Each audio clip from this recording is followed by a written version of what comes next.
First on reporter Thiruvananthapuram happy land പാർക്കിലുണ്ടായ അപകടത്തെ തുടർന്ന് ലൈസൻസ് ഇല്ലാത്ത സാഹസിക വിനോദ കേന്ദ്രങ്ങൾ പൂട്ടാൻ ഇടുക്കി ജില്ലാ ഭരണകൂടം തീരുമാനിച്ചിരിക്കുന്നു. പരിശോധന നടത്തി അടുത്ത മാസം റിപ്പോർട്ട് സമർപ്പിക്കാൻ ജില്ലാ കളക്ടർ പ്രത്യേക സംഘത്തെ നിയോഗിച്ചു. സുരക്ഷാ മാനദണ്ഡങ്ങൾ പാലിക്കാത്ത പാർക്കുകൾക്ക് ജൂലൈയിൽ പൂട്ടുവീഴും. പട്ടയ വ്യവസ്ഥ ലംഘിച്ചവർക്കെതിരെയും നടപടിയുണ്ടാകുമെന്ന് കളക്ടർ ദിനേശൻ ചെറുവാട്ട് പറഞ്ഞു.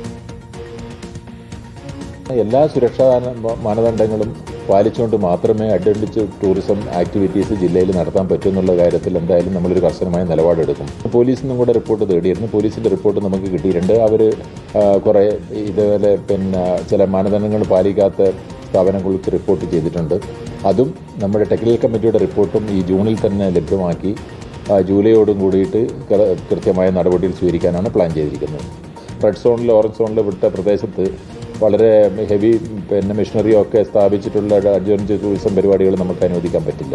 ടോയ്ലറ്റ് മാലിന്യങ്ങൾ ഉൾപ്പെടെ പൊതുസ്ഥലങ്ങളിൽ അല്ലെങ്കിൽ നീർച്ചാലുകളിലേക്ക് റിലീസ് ചെയ്യുന്ന ഏതെങ്കിലും ഹോട്ടലുകളോ അത് റിസോർട്ടുകളോ ഉണ്ടെങ്കിൽ തീർച്ചയായിട്ടും അത് കർശനമായിട്ട് അത് സ്റ്റോപ്പ് ചെയ്ത് ആ പ്രവർത്തനം തന്നെ അവരുടെ പ്രവർത്തനം തന്നെ നിർത്തിവെപ്പിക്കാനുള്ള ഉത്തരവ് ഇടുന്നു കൊടുക്കും. അത് രാഹുൽ സുരേഷ് വിവരങ്ങളുമായി. രാഹുൽ, ഇപ്പോൾ ഈ ഹാപ്പി ലാൻഡ് സംഭവത്തിന്റെ പശ്ചാത്തലത്തിലാണോ ഇപ്പോൾ സുരക്ഷാ മാനദണ്ഡങ്ങൾ കർശനമാക്കാനും എല്ലായിടത്തും പരിശോധന നടത്താനുള്ള തീരുമാനം എടുത്തിരിക്കുന്നത്? ഇടുക്കി കലക്ടറുടെ തീരുമാനം അത് മാതൃകാപരമായ കാര്യവുമാണ്. അപ്പോൾ ഈ തരത്തിൽ മാനദണ്ഡങ്ങൾ ഇല്ലാതെ പ്രവർത്തിക്കുന്ന സ്ഥലങ്ങൾ കണ്ടെത്തിയിട്ടുണ്ട് എന്ന് കൂടിയാണ് മനസ്സിലാക്കേണ്ടത്.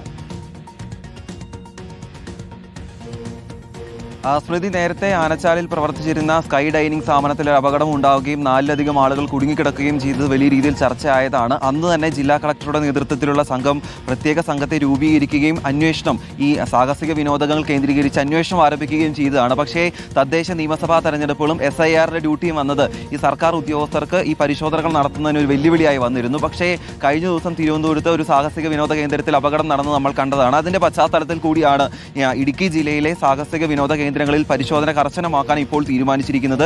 പ്രത്യേക സംഘം ഇപ്പോൾ അന്വേഷണം ആരംഭിച്ചിട്ടുണ്ട്. അനധികൃതമായി പ്രവർത്തിക്കുന്ന സാഹസിക വിനോദ കേന്ദ്രങ്ങളുടെ ലിസ്റ്റ് തയ്യാറാക്കാനാണ് പ്രത്യേക സംഘത്തിന് നിർദ്ദേശം നൽകിയിരിക്കുന്നത്. ആ ലിസ്റ്റിന്റെ അടിസ്ഥാനത്തിൽ ജൂലൈ മുതൽ അനധികൃതമായി പ്രവർത്തിക്കുന്ന മുഴുവൻ സാഹസിക വിനോദ കേന്ദ്രങ്ങളും അടച്ചുപൂട്ടുമെന്ന ഉറപ്പ് കൂടിയാണ് ജില്ലാ കളക്ടർ നൽകുകയും ചെയ്തിരിക്കുന്നത്. അതുകൂടാതെ സുരക്ഷാ മാനദണ്ഡങ്ങൾ ഈ സ്ഥാപനങ്ങൾ പാലിക്കുന്നുണ്ടോ എന്ന് നോക്കും. സുരക്ഷാ ലംഘനം സംബന്ധിച്ച റിപ്പോർട്ട് ഇതിനോടകം തന്നെ ഓരോ പോലീസ് സ്റ്റേഷനുകളും ജില്ലാ ഭരണകൂടത്തിന് സമർപ്പിക്കുകയും ചെയ്തിട്ടുണ്ട്. അപ്പോൾ പോലീസിന്റെയും ഈ പ്രത്യേക സംഘത്തിന്റെയും അന്വേഷണ റിപ്പോർട്ടിന്റെ അടിസ്ഥാനത്തിൽ തന്നെയായിരിക്കും നടപടി ഉണ്ടാവുക. അതുകൂടാതെ പട്ടയ വ്യവസ്ഥ ലംഘിക്കുന്നതും റെഡ് സോൺ, ഓറഞ്ച് സോണിൽ പ്രവർത്തിക്കുന്ന സ്ഥാപനങ്ങൾ, അതിപ്പോൾ സാഹസിക വിനോദ കേന്ദ്രങ്ങളാണെങ്കിലും റിസോർട്ടുകളാണെങ്കിലും അവയ്ക്കെല്ലാം തന്നെ നടപടി ഉണ്ടാകുമെന്ന ഒരു ഉറപ്പ് കൂടിയാണ് ജില്ലാ കളക്ടർ നൽകിയിരിക്കുന്നത്. ഇന്നിപ്പോൾ ഉച്ചയ്ക്ക് ശേഷം ടൂറിസം മന്ത്രി കൂടി മൂന്നാറിൽ എത്തുന്നുണ്ട്. ടൂറിസം മന്ത്രിയുടെ ശ്രദ്ധയിലും ഈ വിഷയങ്ങൾ പെടുത്തുമെന്നാണ് പറയുന്നത്. ഏറ്റവും കൂടുതൽ വിനോദസഞ്ചാരികൾ എത്തുന്ന ഒരു കേന്ദ്രം കൂടിയാണ്, അല്ലെങ്കിൽ ഒരു ജില്ല കൂടിയാണ് ഇടുക്കി. അപ്പോൾ വിനോദസഞ്ചാരികളുടെ സുരക്ഷ ഉറപ്പാക്കേണ്ടത് ജില്ലാ ഭരണകൂടത്തിന്റെ ആവശ്യം കൂടിയാണ്. അതുകൂടാതെ കഴിഞ്ഞ ദിവസം ഒരു വിനോദസഞ്ചാരികളുടെ വിരലറ്റു പോകുന്ന സാഹചര്യം കൂടി ജില്ലയിൽ റിപ്പോർട്ട് ചെയ്തിരുന്നു. ഈ കാര്യങ്ങളെല്ലാം കൂടി പരിഗണിച്ചുകൊണ്ടാണ് നടപടികൾ വേഗത്തിലാക്കുന്നത്. സ്മൃതി. ശരി, രാഹുൽ സുരേഷാണ് വിവരങ്ങൾ നൽകിയത്.